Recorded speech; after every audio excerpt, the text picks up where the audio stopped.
CBSE के द्वारा जो है एक नई वैकेंसी का आगाज हुआ है, जिसमें आप सभी को डाउट बना हुआ है कि क्या सीटेट वाले ही अप्लाई करेंगे या बिना सीटेट वाले अप्लाई करेंगे, एज जो है क्राइटेरिया क्या रहेगा। तो इन सभी पर चर्चा करने के लिए आज ये वीडियो आपके लिए बनाया जा रहा है।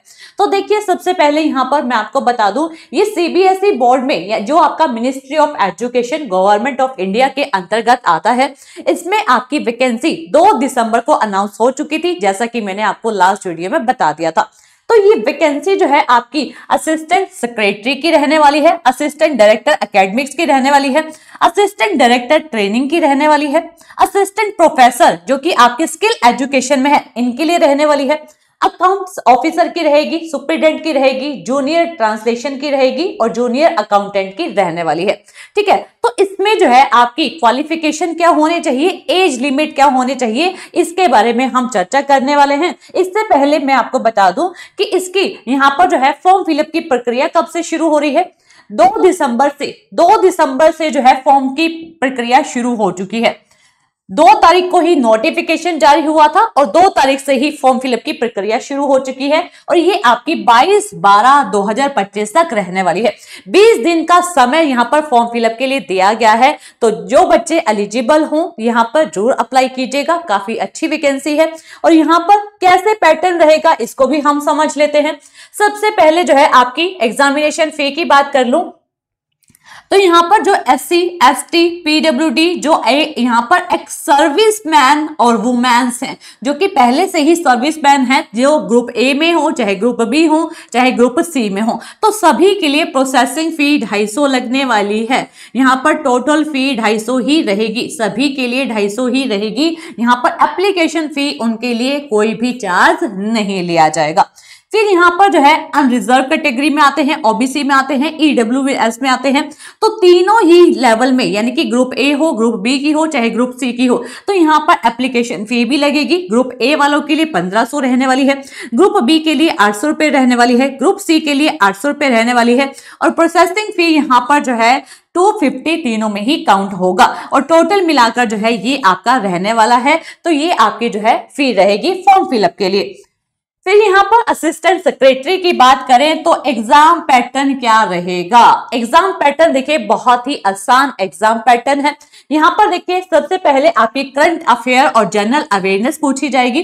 जो आपका सीबीएसई का इससे पहले एग्जाम हुआ था उसमें सबसे ज्यादा क्वेश्चन जो है करंट अफेयर्स के पूछे गए थे। जनरल अवेयरनेस के भी थे बट करंट अफेयर के जो है ज्यादा क्वेश्चन पूछे गए थे। जनरल अब यहाँ पर अवेयरनेस जो आपका है 20 मार्क्स का आता है और 20 क्वेश्चन होते हैं, 60 मार्क्स का आपका रहता है। फिर आपकी रीजनिंग आती है 20 क्वेश्चन 60 मार्क्स के, यानी कि एक क्वेश्चन 3 मार्क्स का होता है। फिर आपकी मैथमेटिक्स आएगी 20 क्वेश्चन 60 मार्क्स के रहेंगे। फिर आपकी हिंदी है, इंग्लिश है, 10-10 क्वेश्चन रहेंगे, यहाँ पर 30-30 मार्क्स की रहेगी। फिर आपकी कंप्यूटर आ जाएगी 20 क्वेश्चन 60 मार्क्स के रहने वाले हैं। तो 100 क्वेश्चन इस प्रकार से बनेंगे जो कि 300 मार्क्स के रहने वाले हैं। तो पैटर्न देखें यहाँ पर आप सभी केवीएस और एनवीएस और आपका ईएमआरएस जो अभी इससे पहले वैकेंसी आई है परिचित हो चुके हैं, उसका भी जो है सेम एग्जाम पैटर्न है। तो लेवल 1 यानी कि आपका जो टियर 1 का है उसमें सेम पैटर्न सभी का है, चाहे आपका सेक्रेटरी का हो, चाहे यहाँ पर सुप्रीडेंट का हो, सभी का सेम है। लेकिन जो आपका टियर 2 है सभी के लिए डिफरेंट हो जाता है। ठीक है जी, टियर 2 सभी के लिए डिफरेंट हो जाता है। तो यहाँ पर अब हम असिस्टेंट सेक्रेटरी के यहाँ पर जो है टियर 2 को जानेंगे तो आप पहचान पाएंगे कि टियर 2 बिल्कुल ही डिफरेंट है। पार्ट 1 में करंट अफेयर रहेगा, इंडियन हिस्ट्री एंड कल्चर रहेगा, इंडियन इकोनॉमी रहेगा, इंडियन जियोग्राफी रहेगा, साइंस टेक्नोलॉजी रहेगी, concept issue and dynamic of public administration रहेगा, constitution of India polity governance रहेगा, इंग्लिश लैंग्वेज रहेगी। तो यहाँ पर आपके ऑब्जेक्टिव क्वेश्चन होंगे जो कि 50 होंगे, जो कि 150 मार्क्स के रहेंगे, यानी कि एक क्वेश्चन आपका जो है 3 नंबर का रहने वाला है। फिर यहाँ पर डिस्क्रिप्टिव होंगे जो कि 30 क्वेश्चन होंगे और यहाँ पर 150 नंबर का होगा। तो एक क्वेश्चन आपका जो है 5 मार्क्स का यहाँ पर रहने वाला है। तो जो बच्चे यहाँ पर बिना सीटेट वाले थे उन सभी के मन में था कि हम यहाँ पर केवीएस और एनवीएस में अप्लाई नहीं कर पा रहे, तो उनको एक मौका जो है अब सीबीएसई में मिल रहा है, इन पोस्ट पर मिल रहा है, जिसमें सीटेट की कोई भी आवश्यकता नहीं है।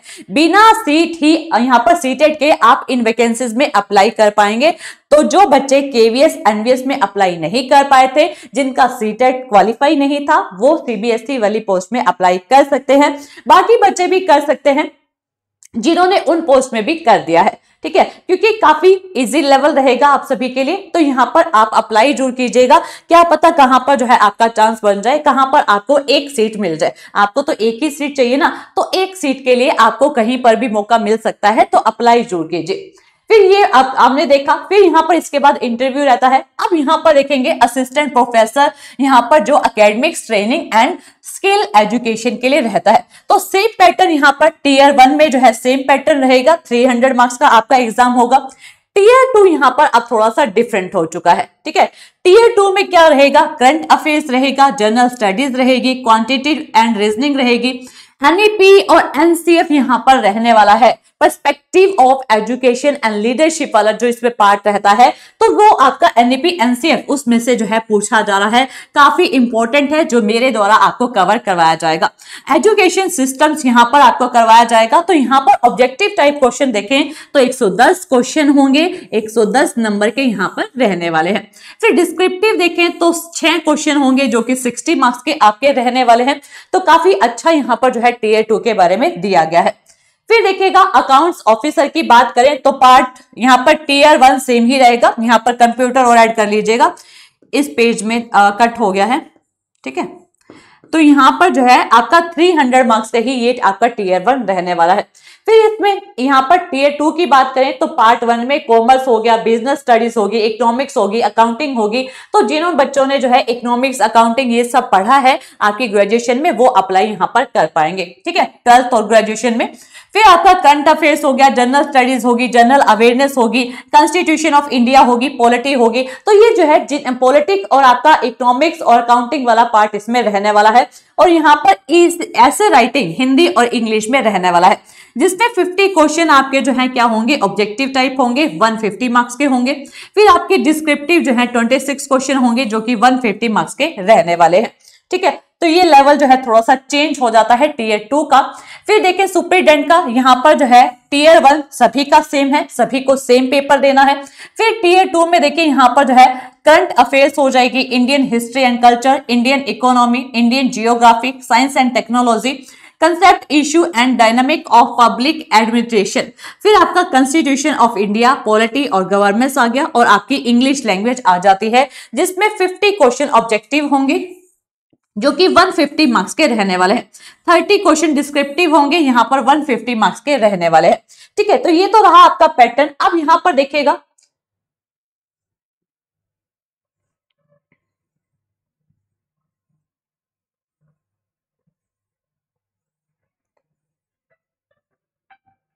चलिए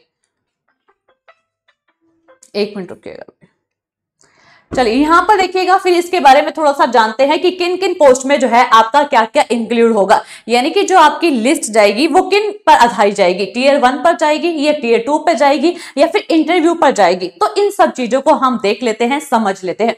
तो देखिए जो आपका असिस्टेंट सेक्रेटरी का ग्रुप ए की वैकेंसी है, इसमें आपका टीयर 1 आपका क्वालिफाइंग होगा, यानी कि स्क्रीनिंग आपका सिर्फ होगा। फिर आपका टीयर 2 के एक यहाँ पर जो है मार्क्स इंक्लूड होंगे और इंटरव्यू के मार्क्स जो है इंक्लूड होने वाले हैं, ये ध्यान रखेंगे।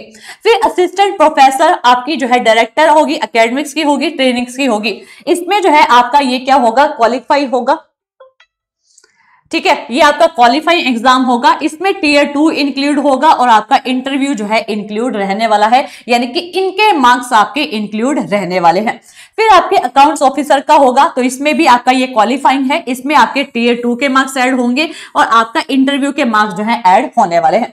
सुपरिटेंडेंट की बात करें तो इसमें आपके टीयर 1 के मार्क्स ऐड होंगे, टीयर 2 के मार्क्स ऐड होंगे, लेकिन यहां पर कोई इंटरव्यू नहीं रहेगा। फिर आपका जो है स्किल टेस्ट होगा, यानी कि आपकी जो है टाइपिंग टेस्ट की जाएगी। 35 वर्ड्स जो है पर मिनट आपके इंग्लिश के होने चाहिए, 30 यहां पर वर्ड्स जो है आपके हिंदी के होने चाहिए पर मिनट में, ठीक है। तो ये आपका क्वालिफाइंग रहने वाला है। जूनियर ट्रांसलेशन ऑफिसर की बात करें तो टीयर 1 के मार्क्स ऐड होंगे और टीयर 2 के ऐड होंगे। यहां पर कोई भी आपका इंटरव्यू नहीं रहेगा, ना ही आपका क्वालिफाई एग्जाम होगा, यानी कि स्पीड टेस्ट की जाएगी। जूनियर अकाउंटेंट की बात करें तो यहां पर टीयर 1 के ऐड होंगे, टीयर 2 के ऐड होंगे और यहां पर कोई भी आपका क्या है इंटरव्यू नहीं होगा, सिर्फ क्वालिफाइंग एग्जाम होगा जो कि स्पीड टेस्ट के उस पर जो है होने वाला है। फिर अकाउंटेंट की बात करें तो यहां पर भी टीयर 1 और टीयर 2 के यहां पर मार्क्स ऐड होंगे, इंटरव्यू नहीं होगा, क्वालिफाइंग यहां पर जो है रहेगा, क्या रहेगा आपका टाइपिंग टेस्ट रहने वाला है। तो इस प्रकार से जो है आपकी मेरिट बनेगी, इनके आधार पर बनने वाली है, ठीक है। फिर यहां पर आप सभी परिचित हो चुके हैं कि आपके कल से परसों से फॉर्म फिलअप होने शुरू हो चुके हैं, यानी कि 2 दिसंबर से शुरू हो चुके हैं।